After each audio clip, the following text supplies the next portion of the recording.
Le président. Veuillez vous asseoir.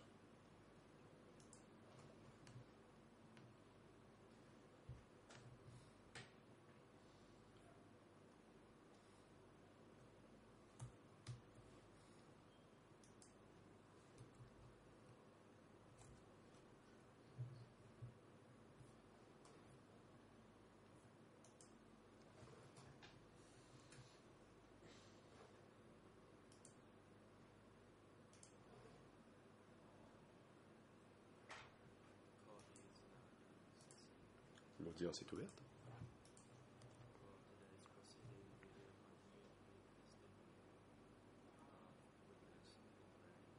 Aujourd'hui, nous poursuivons l'interrogatoire du témoin Ongren. Par la suite, nous entendrons le témoin TCW 100. Madame Sakouti, pouvez-vous faire le rapport sur les parties concernées par les audiences d'aujourd'hui?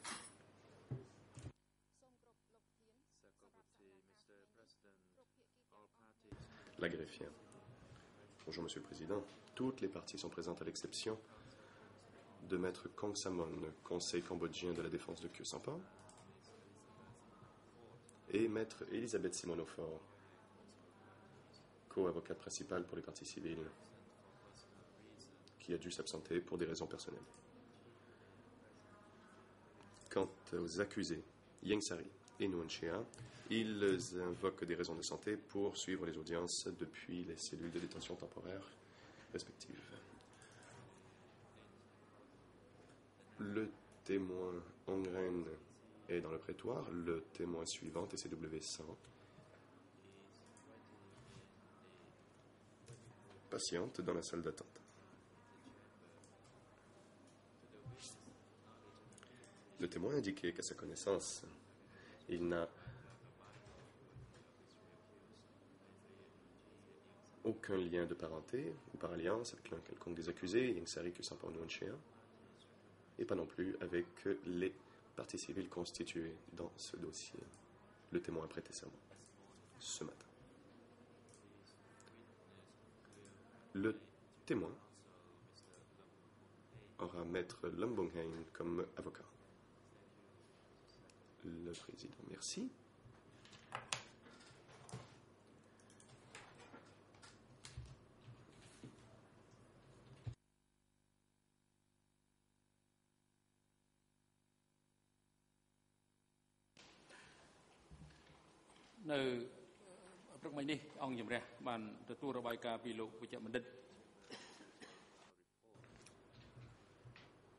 Le président poursuit. Ce matin, la Chambre a reçu un certificat médical du médecin traitant des CETC qui a fait un examen médical à Nguyen Chia.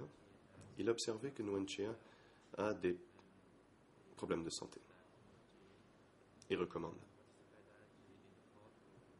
que l'accusé suive les débats depuis la cellule de détention temporaire.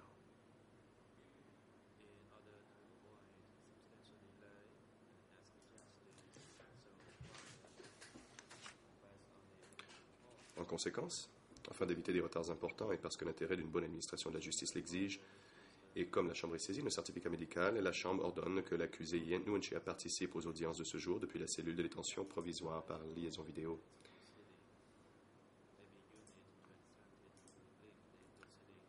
La Chambre demande maintenant à la régie de s'assurer que la liaison vidéo avec la cellule de détention temporaire soit établie afin que Nguyen Chia puisse suivre les débats.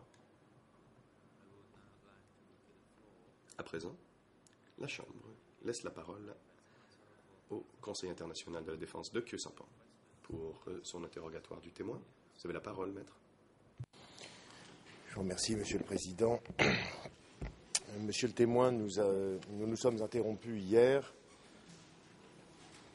alors que j'essayais de savoir si le jour où vous vous êtes rendu au stade olympique pour assister à cette cérémonie concernant la création de la division 801, vous étiez encore hospitalisé ou si vous étiez déjà sorti de l'hôpital pour rejoindre vos hommes là où ils étaient à Phnom Penh. C'est donc la question que je vous repose à nouveau ce matin en introduction, pour tenter de situer dans le temps le moment de cette cérémonie. Est-ce que vous étiez encore hospitalisé et vous êtes sorti de l'hôpital pour vous rendre à cette cérémonie sur la division 801, ou est-ce que vous aviez déjà rejoint vos hommes autour ou à Phnom Penh?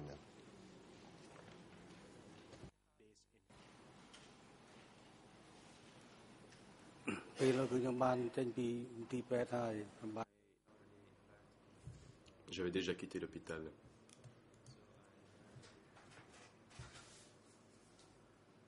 Donc je suis allé avec mon adjoint à l'ouest du stade. Et d'après vous, si vous vous en souvenez, vous n'êtes pas obligé de vous en souvenir avec précision, c'est quand même des faits qui remontent à très loin. Il y avait un espace de temps de quelle longueur entre votre sortie de l'hôpital et cette cérémonie au stade olympique? Est-ce que vous vous en souvenez? Est-ce que vous êtes en mesure de l'indiquer à la Chambre?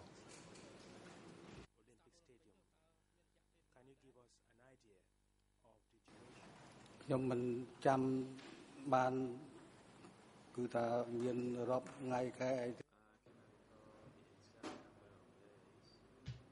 ne me souviens pas du nombre exact de jours.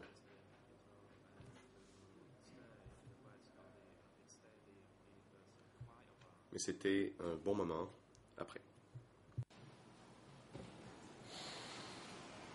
Alors, ce rassemblement ou cette cérémonie, elle rassemblait quel type de personnes? Quel type de personnes étaient présents au stade olympique ce jour-là? Était-ce des civils, des politiques, des militaires, un mélange? Pouvez-vous nous décrire un petit peu le type de personnes qui assistaient à ce rassemblement?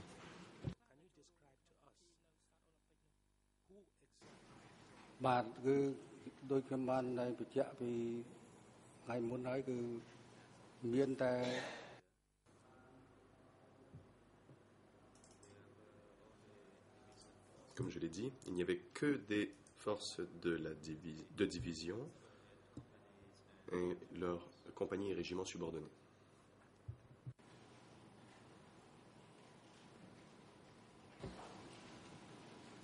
Alors, lorsque vous avez été interrogé par les co-juges d'instruction, vous avez, et puis également ici à cette barre, vous avez cité le nom des dirigeants politiques qui étaient présents à cette cérémonie. Vous n'avez pas cité celui de M. Khieu Samphan. De même, si nous regardons l'audio, c'est-à-dire l'enregistrement de votre entretien avec les enquêteurs du tribunal le 23 octobre 2009, dont j'ai sollicité une traduction et qui porte la cote D232 34.4, vous dites expressément que M. Khieu Samphan n'était pas présent à cette cérémonie. Est-ce que vous confirmez aujourd'hui l'absence de M. Khieu Samphan à cette cérémonie?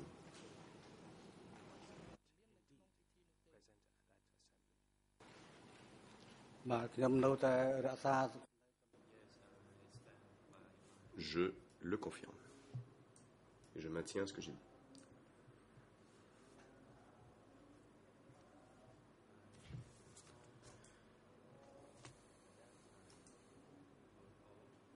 Je me souviens qu'à l'époque, Pol Pot, Ieng Sary, Nuon Chea et Son Sen étaient les dirigeants que je connaissais, étaient là. Il y avait d'autres cadres, hauts cadres, mais je ne les ai pas reconnus. Donc je n'ai parlé que de personnes que j'avais reconnues. Quant à M. Khieu Samphan, je ne le connaissais pas. Même quand je suis arrivé à Phnom Penh, je ne savais toujours pas qui il était.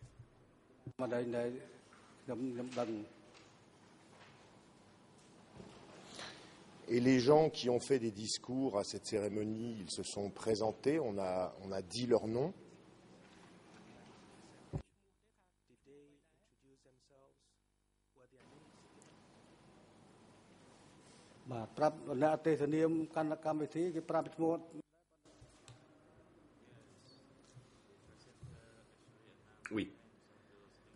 l'animateur a donné les noms des dignitaires et il a justement cité les noms que j'ai mentionnés. Quel était exactement l'objet de ce rassemblement? C'était quoi la raison, d'après vous, du rassemblement? On y a dit quoi et on y a fait quoi?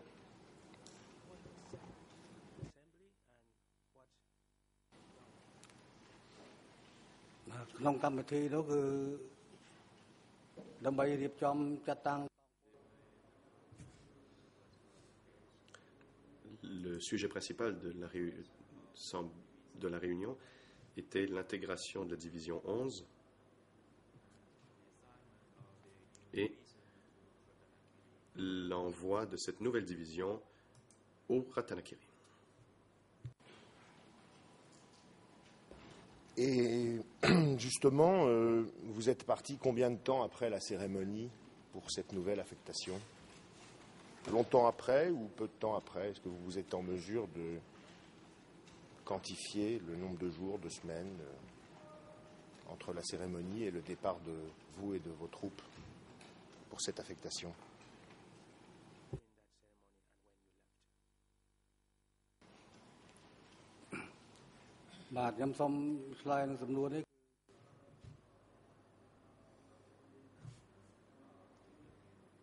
Après que la nouvelle division eut été annoncée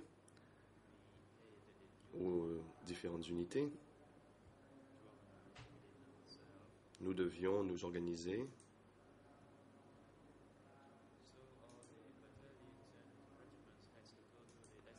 donc tous les bataillons et régiments devaient aller à leur lieu d'affectation. Mais à l'époque, les soldats étaient toujours à Phnom Penh. En fait, nous nous sommes rendus sur les lieux d'affectation avant les soldats pour préparer le terrain, et les soldats sont venus par la suite. Et vous êtes parti combien de temps après la cérémonie?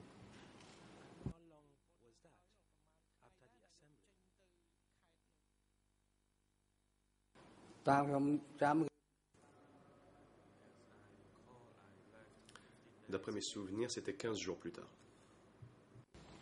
Et les soldats?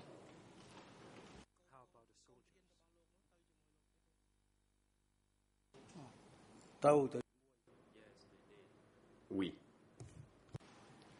En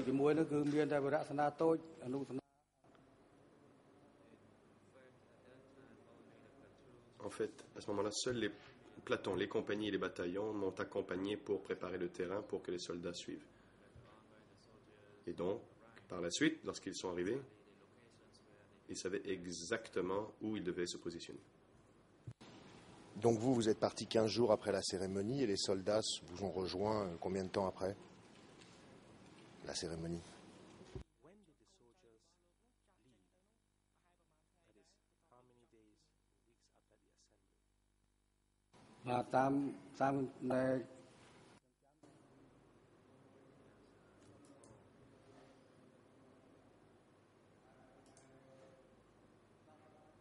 Si je me souviens bien,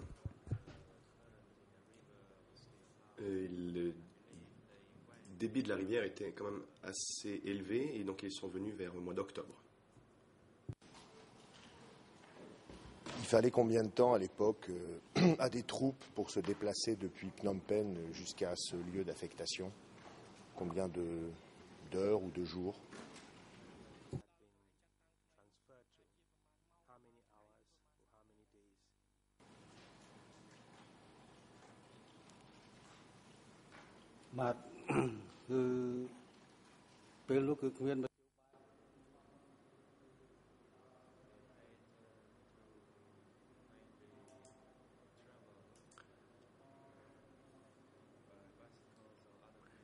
Ils se déplaçaient surtout à bicyclette ou par d'autres moyens de transport. Ils sont arrivés vers Kratché fin novembre.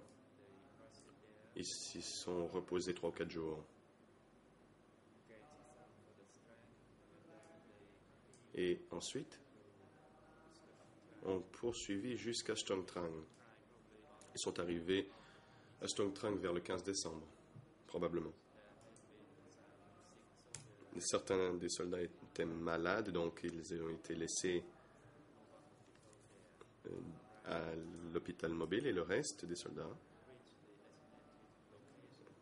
s'étaient forcés de se rendre au lieu d'affectation. Lorsqu'ils sont arrivés, ils commençaient à préparer, ériger des domiciles, alors que d'autres soldats pouvaient explorer un endroit où ils pourraient cultiver du riz afin d'avoir le soutien alimentaire nécessaire pour les soldats.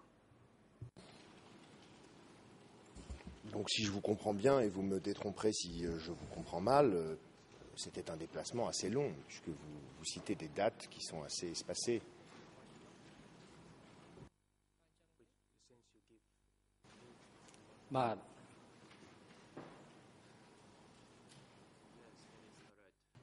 C'est exact. Pour revenir à la cérémonie dont vous avez parlé, est-ce que, à votre connaissance, il était question que plusieurs cérémonies du même type au stade olympique aient lieu pour rassembler, par exemple, en plusieurs fois les militaires concernés par la création de la division 801, ou est-ce que c'est la seule cérémonie de ce type dont vous avez entendu parler?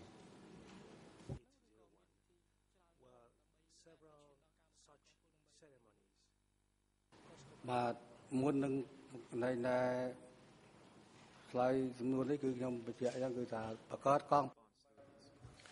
avant de répondre à votre question, j'aimerais apporter la précision suivante.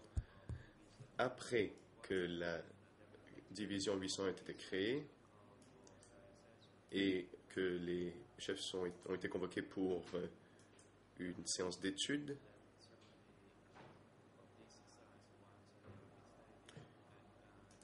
je suis allé à un rassemblement de cette taille 2 ou 3 fois au stade olympique et une autre séance d'études à Phnom Penh. Donc en tout, vous avez participé à plusieurs cérémonies au stade olympique, c'est ça que vous dites?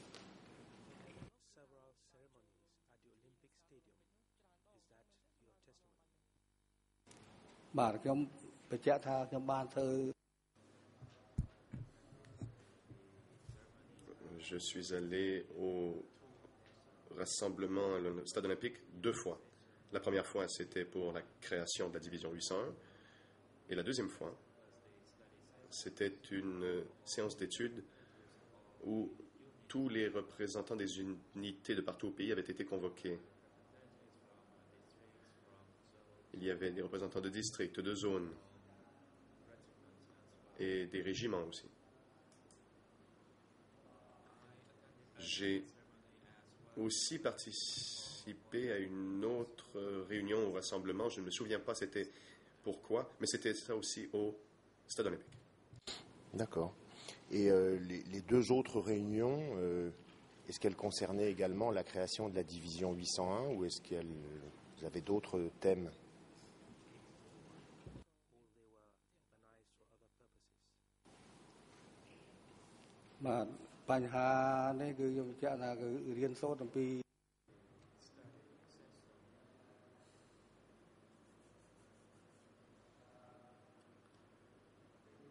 Les séances d'études portaient sur la victoire du 17 avril. Sa signification et les orientations futures qui s'imposaient.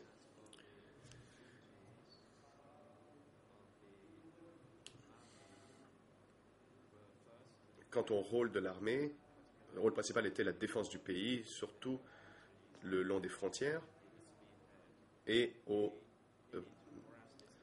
avant-gardes désignés. Il fallait bien comprendre la situation, bien connaître le terrain.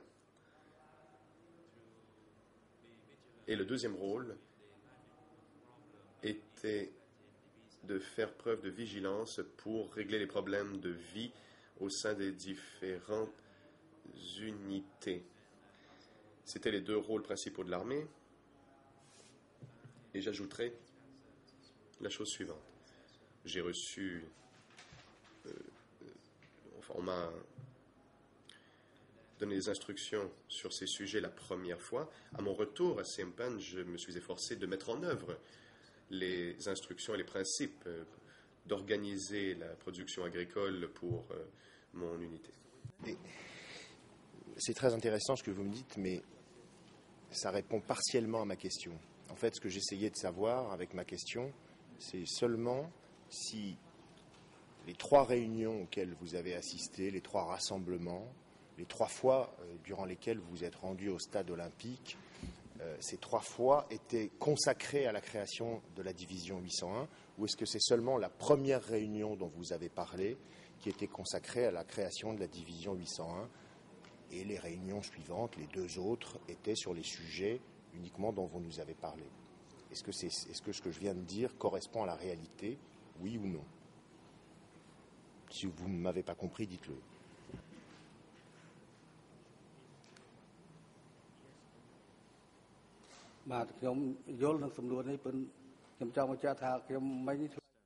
Je comprends votre question. Mais dans ma réponse, je n'ai pas parlé de la création de la division. J'ai parlé des 3 sujets principaux.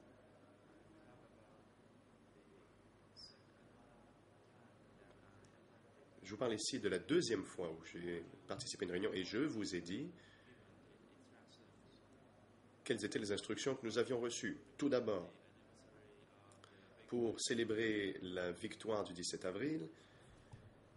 Vous les avez dites et elles ont été notées sur les transcrits. Ce que j'essayais juste de vérifier, c'est s'il y avait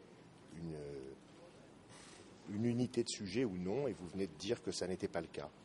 Et pour compléter cette réponse, je voulais savoir si ces 2 autres réunions auxquelles vous assisterez au stade olympique se sont déroulées également en 1975 ou est-ce qu'elles ont eu lieu à d'autres moments?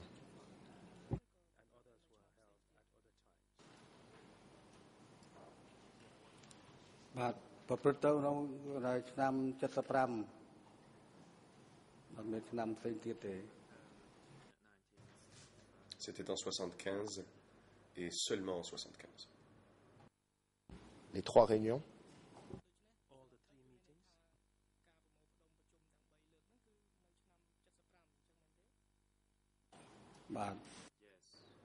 Oui.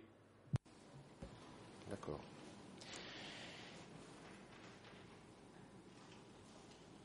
Et nous sommes d'accord que les 2 autres réunions dont vous avez parlé n'avaient rien à voir avec la création de la division 801. C'est bien cela?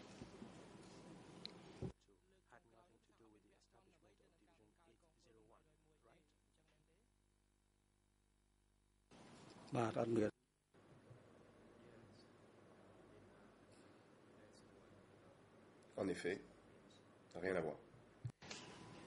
Pour compléter cette réponse, c'était un morceau de la question que je vous ai posée tout à l'heure, mais nous sommes partis sur autre chose. Est-ce que, à votre connaissance, le rassemblement, la cérémonie concernant la création de la division 801 était le seul de cet ordre-là, de cette espèce-là, dont vous avez entendu parler en tout cas? Est-ce que vous avez entendu parler d'autres rassemblements concernant la création de la division 801 qui se serait également tenue vers la même période, au même endroit? Ou est-ce que c'est le seul rassemblement dont vous, en tout cas, vous ayez entendu parler?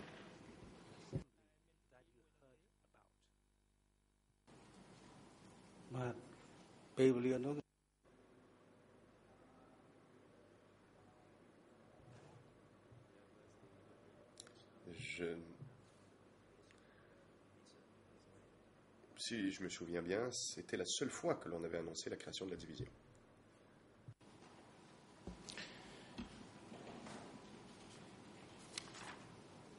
Je voudrais maintenant changer de sujet et vous demander quelle a été votre formation militaire. Nous savons que vous avez été amené à commander un nombre important de soldats et je voudrais vous demander quelle a été votre formation militaire. Est-ce que vous aviez suivi des études particulières en stratégie militaire ou dans une école de guerre? Et si oui, pouvez-vous nous indiquer lesquelles?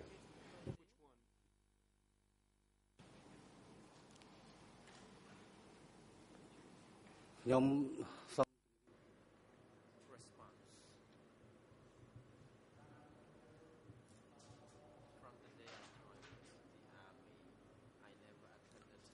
Je n'ai jamais suivi de formation militaire depuis le jour où je suis entré dans l'armée.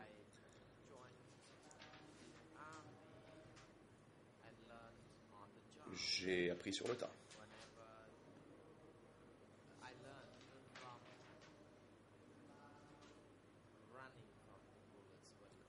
J'ai appris à fuir les balles.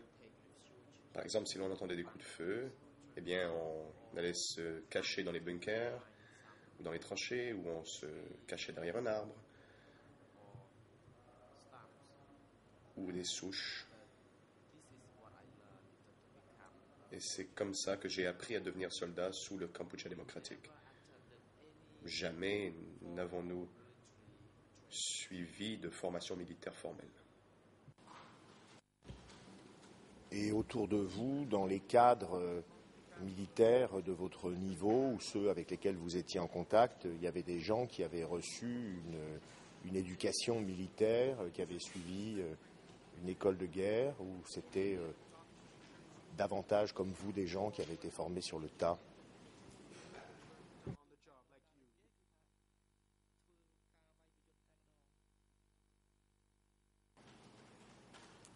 Bah, តាមមើលគឺថាដូចខ្ញុំបានបញ្ជាក់ហ្នឹងគឺថាពេលនោះគឺអត់មានសាលាអត់មានវគ្គបណ្ដុះបណ្ដាលទេ À ce moment-là, il n'y avait pas d'école dispensant une formation militaire. Dans le cas contraire, des soldats auraient pu y être formés, mais ce n'a pas été le cas. Je ne me souviens pas avoir entendu parler de formation ni avoir assisté à des formations. Je peux donc vous répondre que non. Le commandant de ma division nous a même dit que nous n'avions pas besoin d'être formés et qu'il suffisait d'apprendre sur le tas au cours des combats près de la frontière. Ainsi, nous allions apprendre à devenir soldats.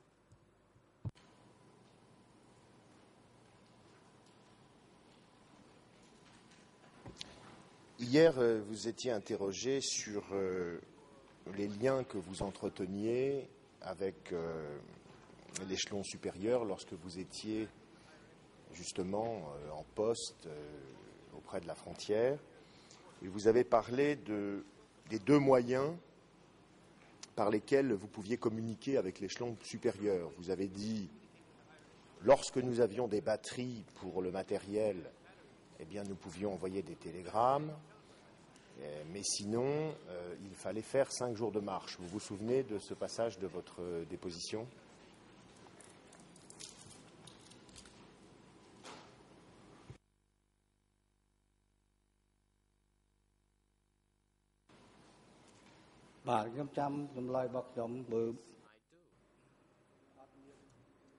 Effectivement.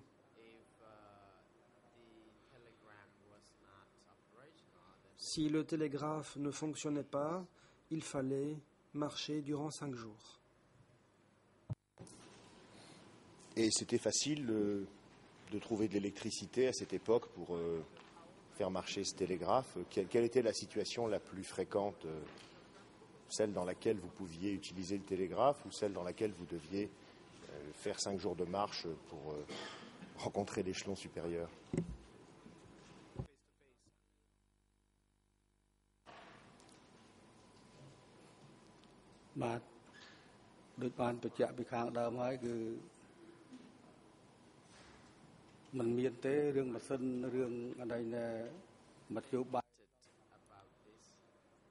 J'en ai déjà parlé.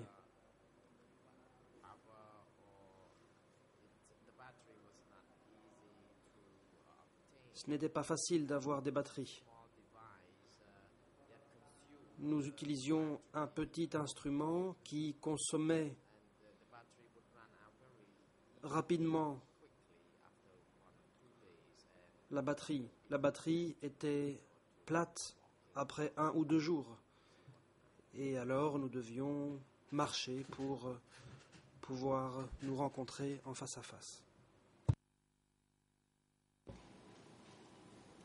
Est-ce qu'il est juste de dire que dans ces conditions-là, vous étiez très souvent livré à vous-même et en cas d'urgence amené à prendre seul vos propres décisions?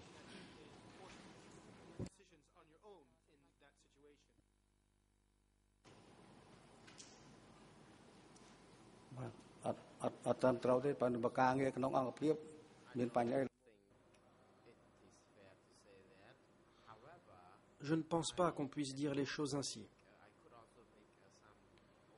Cela dit, c'est vrai que parfois je pouvais prendre des décisions dans mon unité en cas de besoin.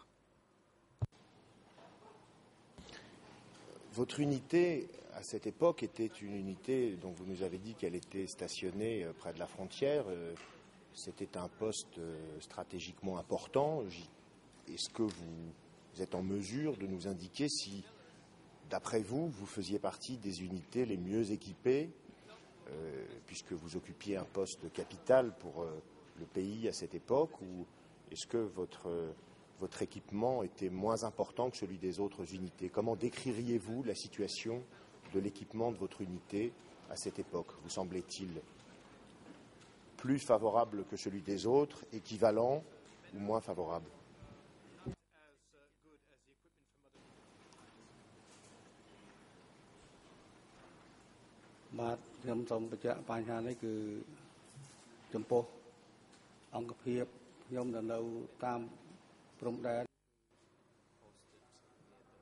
Mon unité était stationnée près de la frontière.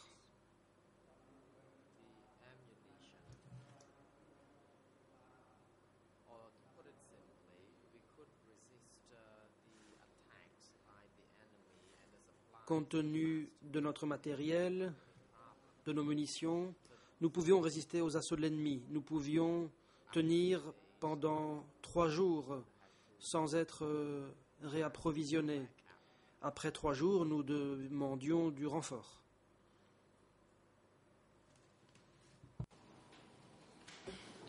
Je vous remercie pour cette réponse.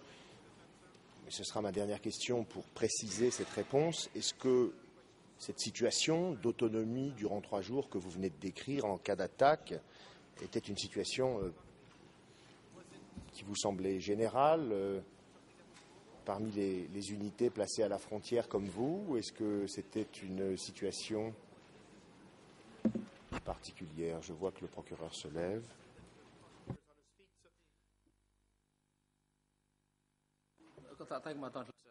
Le président, témoin veuillez attendre, la parole est à l'accusation. Le coprocureur, Monsieur le Président, objection concernant la forme de cette question. L'avocat dit que c'est une situation d'autonomie. Or, le témoin a dit qu'il avait des ressources pour 3 jours. Je ne pense pas que l'avocat puisse mettre des mots dans la bouche du témoin et interpréter ses propos comme voulant dire qu'il existait là une certaine autonomie. Monsieur le Président, si je peux répondre, j'ai simplement fait référence à l'autonomie qu'avait décrite le témoin, pas à une autonomie que j'aurais inventée. Donc je renvoyais à ce qu'il avait dit en fait, tout simplement. Donc l'autonomie en question, c'était l'autonomie de 3 jours dont il avait parlé en cas d'attaque. C'est peut-être un problème de traduction. Est-ce que vous voulez que je reformule ma question?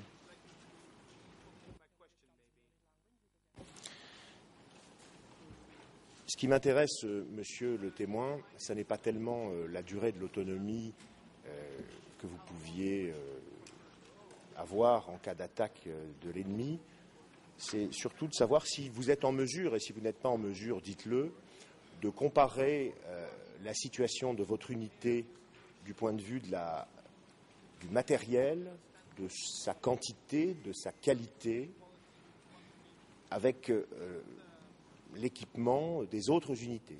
Diriez-vous que vous étiez aussi bien équipé dans votre unité que dans les autres unités, ou moins bien équipés, ou est-ce que vous n'êtes pas en mesure de faire cette comparaison?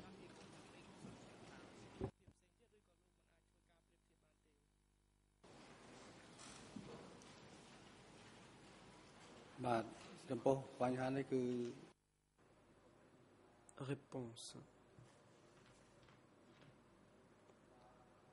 As far as the materials and equipment are concerned, En ce qui concerne was le matériel, similarly notre division avait des équipements similaires à ceux des autres divisions. but the convenience for other division was different from us. Mais la situation des autres divisions était différente. Nous avions des difficultés parce que là où nous étions, il n'y avait pas vraiment d'accès par la route. Peut-être que la situation était plus commode pour d'autres divisions parce qu'elles avaient un accès plus aisé à la route. C'était donc ma dernière question. Je vous remercie, monsieur le témoin. J'en ai terminé, monsieur le président.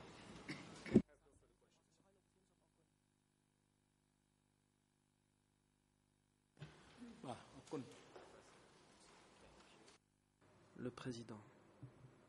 Merci. Monsieur Ongren, Your testimony has now come to votre déposition est à présent terminée. you are now excused.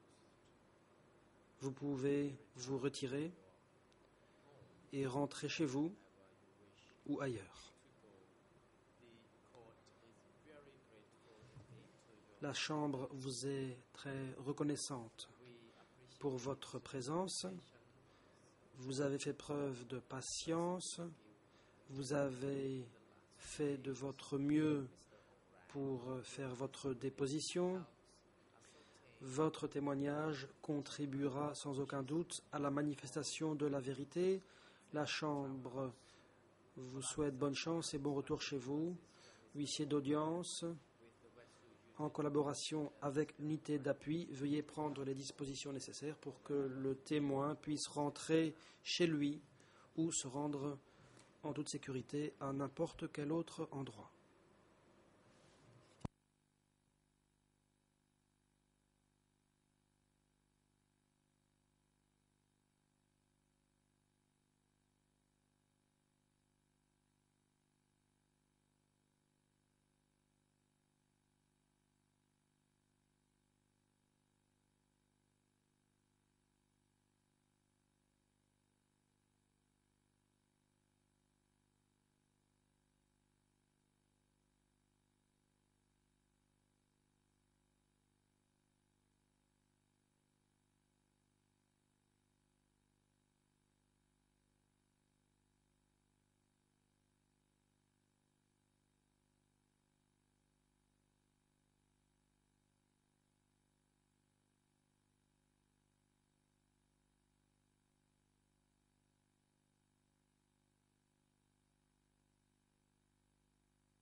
Le président. À présent, nous allons examiner une question qui avait été annoncée déjà hier.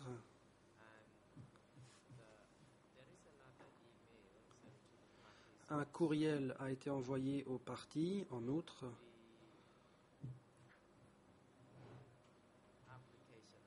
au sujet de la demande présentée par les co-avocats principaux pour les parties civiles, lesquels ont demandé à ce que la partie civile TCCP 94 soit citée à comparaître par la Chambre.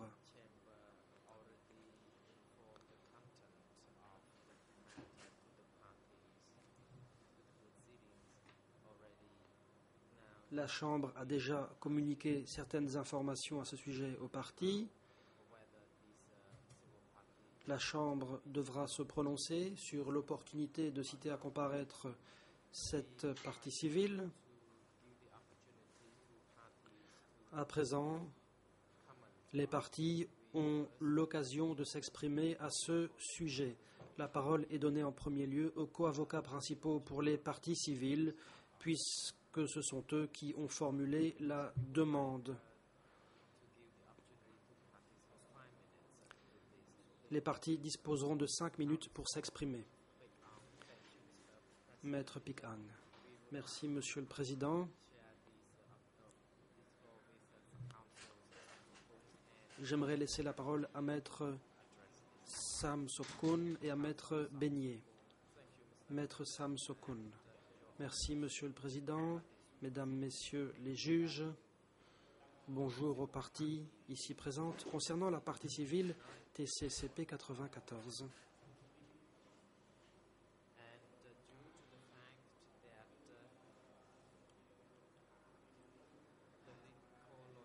Étant donné que les co-avocats principaux n'ont pas fait de demande spécifique concernant la déposition de cette partie civile au sujet des premières et deuxièmes phases de l'évacuation, mais qu'au contraire, les co-avocats principaux souhaitent que cette partie civile dépose au sujet du rôle des accusés et au sujet de la situation qui existait à Bang Trabek, ainsi qu'au sujet des politiques des Khmers rouges en ce qui concerne les Cambodgiens rentrés de l'étranger.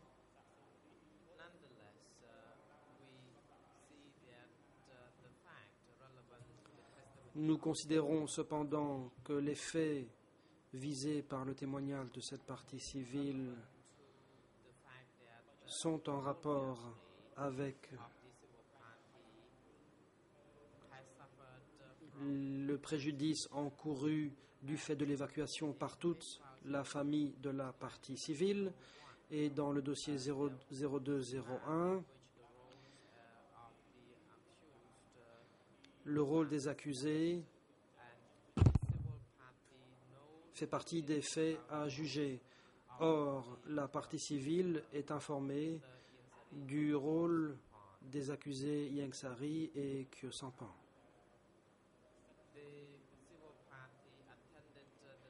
La partie civile a en effet assisté à une réunion présidée par ces personnes, réunion à laquelle étaient également présentes des Cambodgiens rentrés de l'étranger. Cette partie civile est également informée de la politique appliquée par les Khmers rouges en ce qui concerne l'évacuation,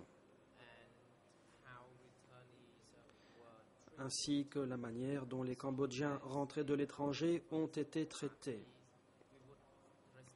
En tant qu'avocat des parties civiles, nous demandons à la Chambre de citer à comparaître cette partie civile pour qu'elle vienne témoigner au sujet des faits en rapport avec le rôle des deux accusés.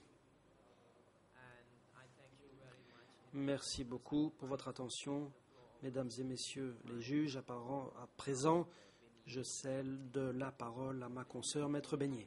Maître Beignet. Bonjour, Mesdames, Messieurs les juges, ainsi qu'à toutes les personnes ici présentes. Je m'exprime ici au nom de Mushin Chakravarty, qui est l'avocate de la partie civile 94, avocate qui n'est pas présente aujourd'hui. Brièvement, j'aimerais aborder les 3 points soulevés dans le courriel d'hier, envoyé par la Chambre et adressé à toutes les parties. Premièrement, concernant le point numéro 2 du courriel, le président. Maître, pourriez-vous ralentir quelque peu? L'avocate. Oui. Premièrement, l'interview de Voice of America, ce n'est pas au dossier, mais c'est publiquement accessible. Je le répète, il n'y a pas d'obligation de divulguer en tant qu'élément de preuve des déclarations antérieures dans le chef des avocats des parties civiles. Cette obligation incombe uniquement au coprocureur en application du règlement intérieur.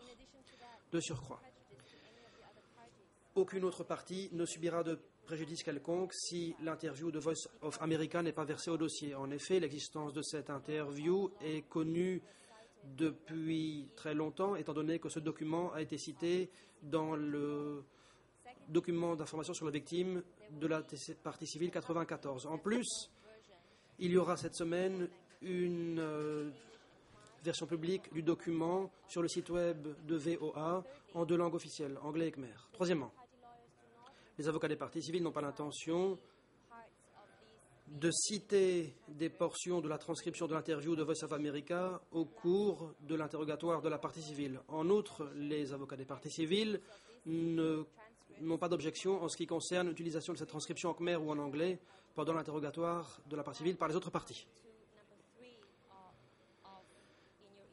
Troisième point, dans le courriel, il est indiqué que les accusés pourraient être mis en cause dans une déclaration sur les souffrances. Cette crainte se fonde sur une hypothèse fausse de la part de la Chambre. La partie civile 94 ne va pas déposer sur le rôle des accusés lorsqu'elle parlera de ses souffrances, mais bien lorsqu'elle parlera des faits. Ainsi, toutes les parties, y compris la défense, pourront l'interroger après que les avocats des parties civiles l'auront fait. Et donc, les questions soulevées au sujet d'une autre partie civile qui a déposé, ces questions ne se poseront pas. Quatrième point dans le courriel, c'est le fait qu'il serait nécessaire d'allonger la durée de l'interrogatoire. À notre connaissance, à présent, une demi-journée a été accordée à la partie civile et à l'accusation et une demi-journée à la défense. Cette décision, quand cette décision a été prise, les avocats des parties civiles avaient déjà proposé que TCCP 94 dépose sur le rôle des accusés. Dès lors, pour nous, il n'y aura pas de problème, il n'y aura pas de nécessité d'allonger la durée de l'interrogatoire. Le président. Merci, maître. À présent, la parole est donnée à l'accusation. Thank you, Mr. President. Le coprocureur. Merci, Monsieur le Président. Je serai bref.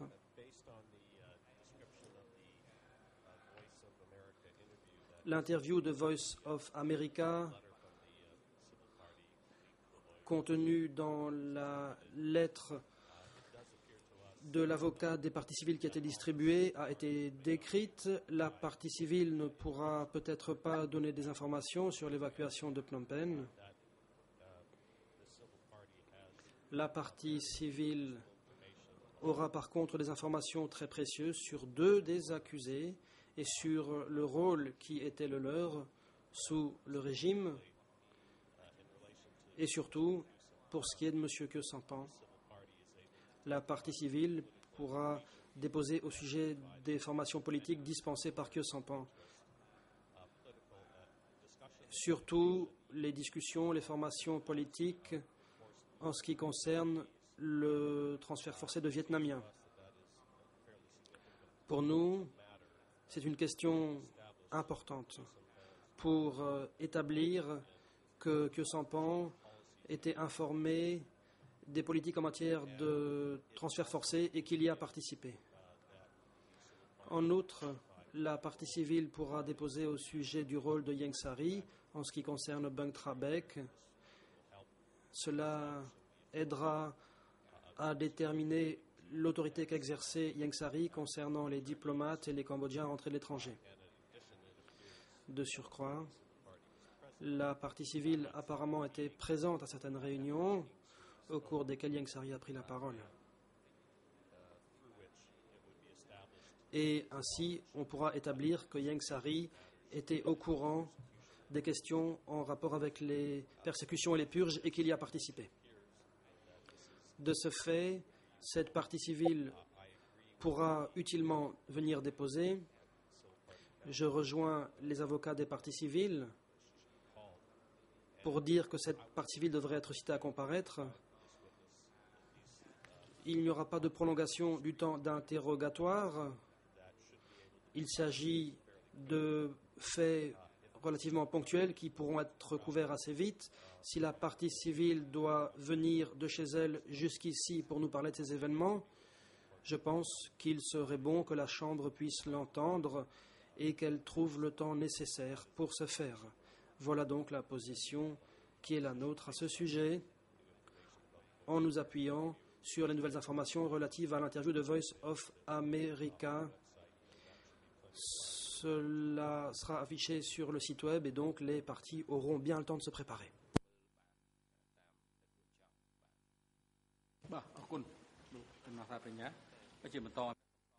Le président. Merci, monsieur le coprocureur. À présent, la parole va être donnée aux équipes de défense, en commençant par la défense de Loon Chea. Maître Copé. Merci, monsieur le président. En application du paragraphe 1 du courriel d'hier, ce témoin ne semble pas pouvoir faire une déposition pertinente dans cette affaire. Nous rejoignons la position de la défense de Ieng Sary et de Khieu Samphan. En effet, apparemment, ce témoin potentiel pourrait déposer surtout sur leurs clients à eux, donc nous nous en remettons à leur position. Le président. Merci, maître. La parole est à présent donnée à la défense de Ieng Sary. Maître Carnavas, bonjour monsieur le président, mesdames, messieurs les juges, bonjour à toutes les personnes ici présentes. Premièrement, notre position a toujours été cohérente en ce qui concerne les parties civiles, à savoir que nous ne voulons pas exclure et empêcher des parties civiles de venir déposer dans cette affaire. Nous avons été plus que généreux, car nous n'avons contesté la déposition d'aucune déposition des parties civiles. Cela dit, concernant cette partie civile-ci, pas moins de 10 fois, cette partie civile a été mentionnée. Cela remonte au 17 février 2011. L'accusation voulait que la partie civile dépose. Les co-avocats principaux ont dit non, pas maintenant. Puis l'accusation a dit si, elle viendra plus tard. Et donc il y a une confusion qui est imputable à la partie adverse et non pas à nous-mêmes. Dans le courriel d'hier, examinons le paragraphe numéro 1.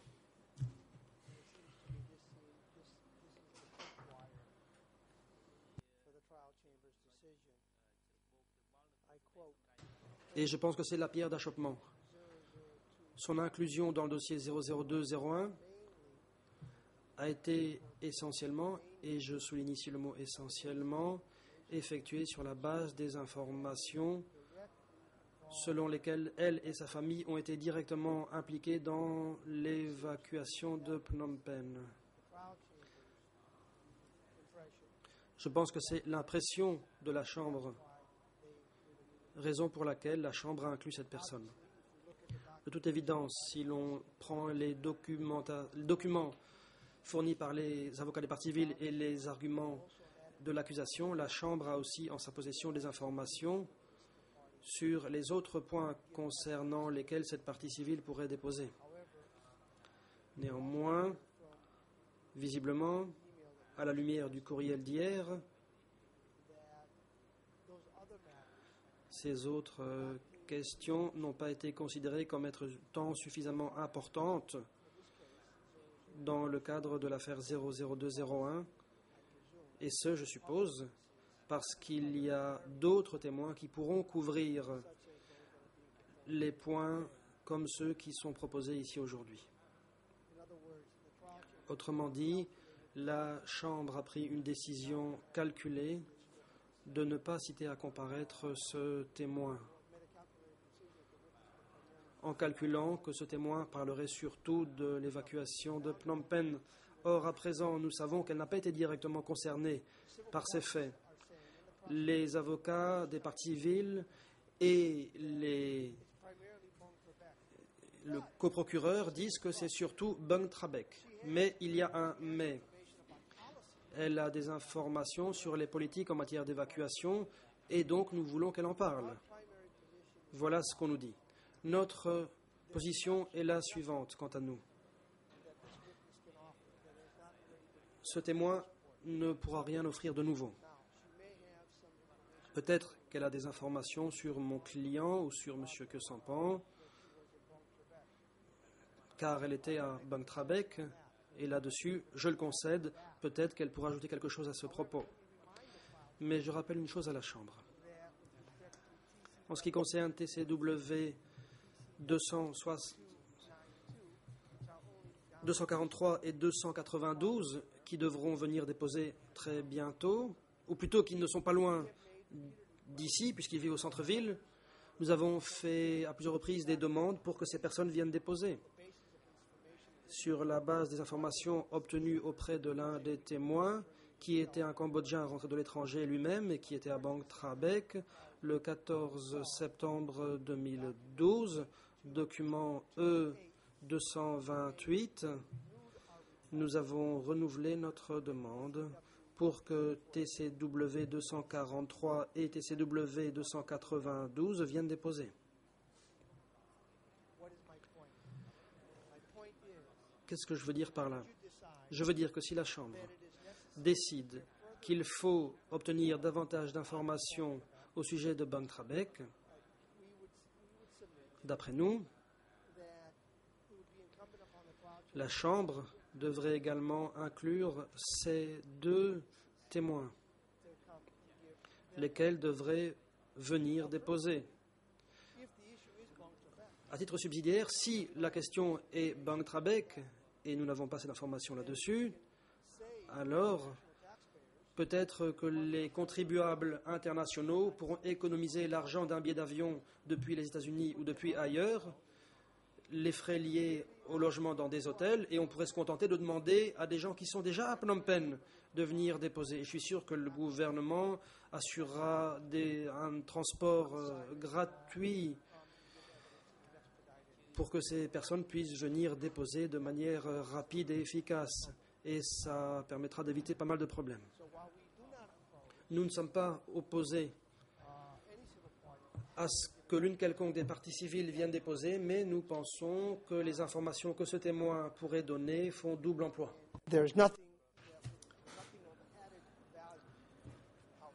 Il n'y a rien à gagner à faire comparaître cette personne, peu importe ce que disent les parties civiles ou l'accusation. Et nous demandons humblement à la Chambre de première instance de rejeter la demande, car il semblerait que dans sa sagesse infinie, la Chambre a déjà considéré, soupesé tous les renseignements dont elle dispose et tous les arguments qui lui ont été présentés. Cela comprenait cette personne.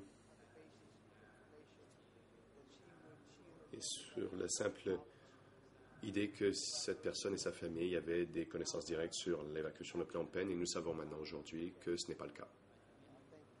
Merci.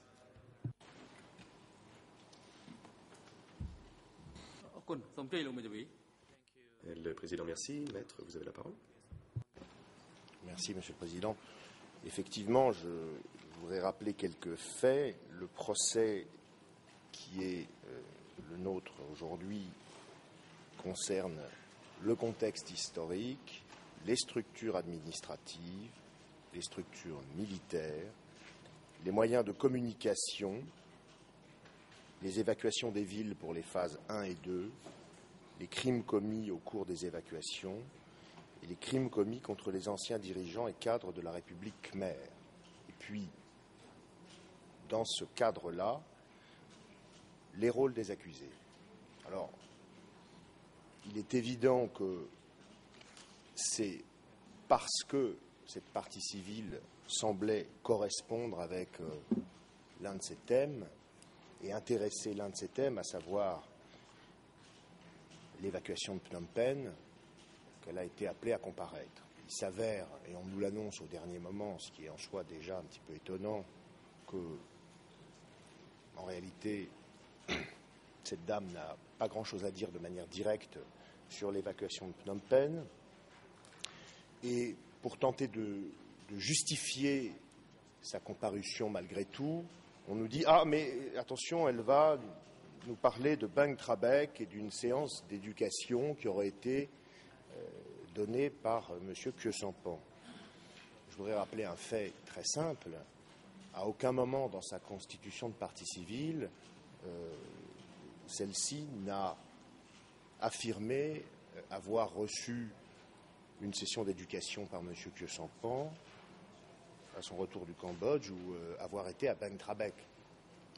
Donc je trouve ça un peu facile aujourd'hui d'arriver et de se raccrocher aux branches en vous disant mais si, vous allez voir, ça va être très intéressant. Donc non seulement ce qu'on nous propose aujourd'hui pour tenter de justifier la venue de cette personne ne correspond pas avec le thème du procès, mais en plus, elle ne l'a pas, ça n'est pas annoncé dans sa constitution de partie civile.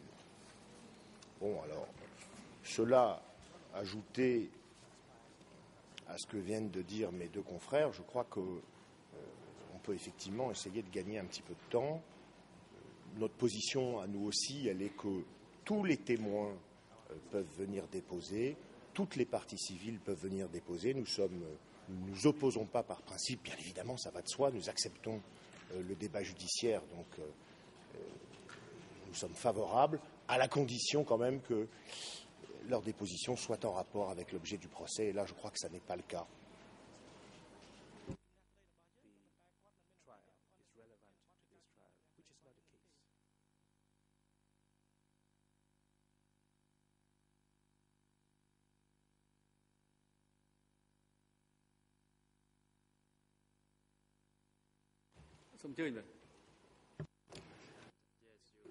Le président, oui, vous avez la parole, maître Beignet. Je souhaite répondre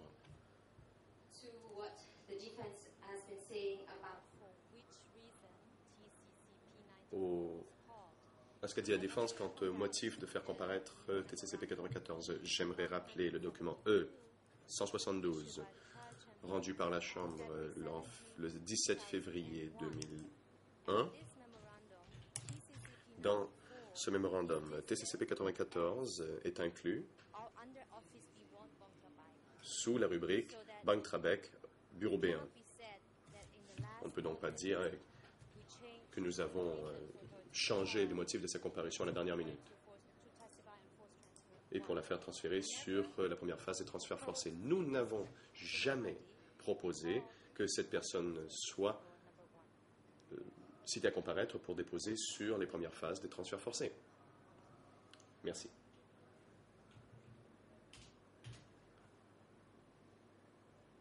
Le procureur. Monsieur le Président, j'aimerais suivre dans la foulée de ma consoeur. Deux choses tout à fait incorrectes ont été affirmées par la défense et j'aimerais corriger le tir. Tout d'abord, d'affirmer que Bang Trabek ne figurait pas sur la constitution de partie civile, je ne crois pas que ce soit le cas. Au contraire, Bang Trabek y figure dans le résumé que les parties civiles ont fourni. Et comme l'a dit Maître Beignet, lorsque cette partie civile avait été choisie au début, elle était incluse sous la rubrique Bang Trabek, phase 1. C'est pourquoi cette personne avait été choisie, et non pas comme quelqu'un susceptible de déposer sur les transferts forcés. Je pense donc que les affirmations de la défense sont des affirmations incorrectes pour rappeler l'historique du choix de cette partie civile. J'aimerais aussi soulever un autre point.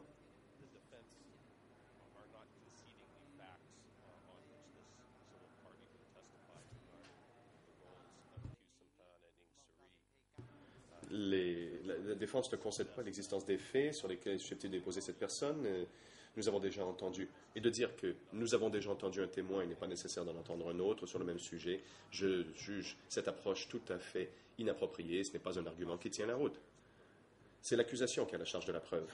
La défense conteste ces faits Et nous avons une partie civile ici qui serait susceptible de déposer non seulement sur le rôle d'un seul accusé, mais deux. Je juge que c'est assez important. Dernier point.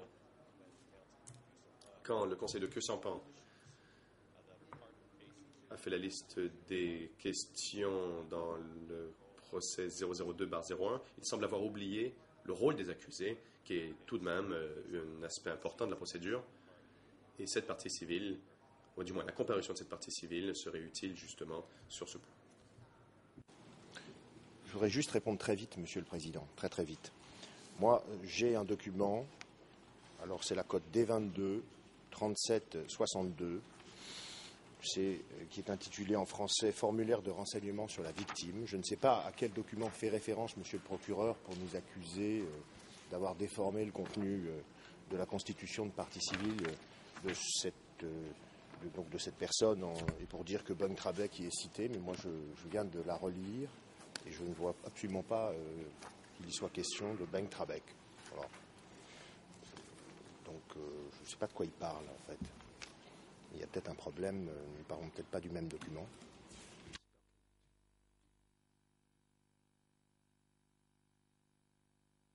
Mr. President. Maître Carnavas, Monsieur le Président, et ce n'est pas non plus dans le résumé. Celui que nous avons sous la main, du moins, et qui nous a été remis par les parties civiles.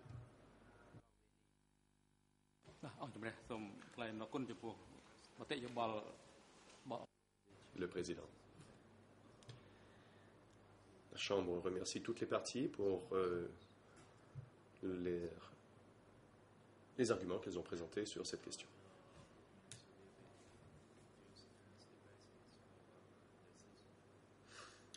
Nous nous en servirons pour prendre une décision sur la comparution éventuelle de TCCP 94.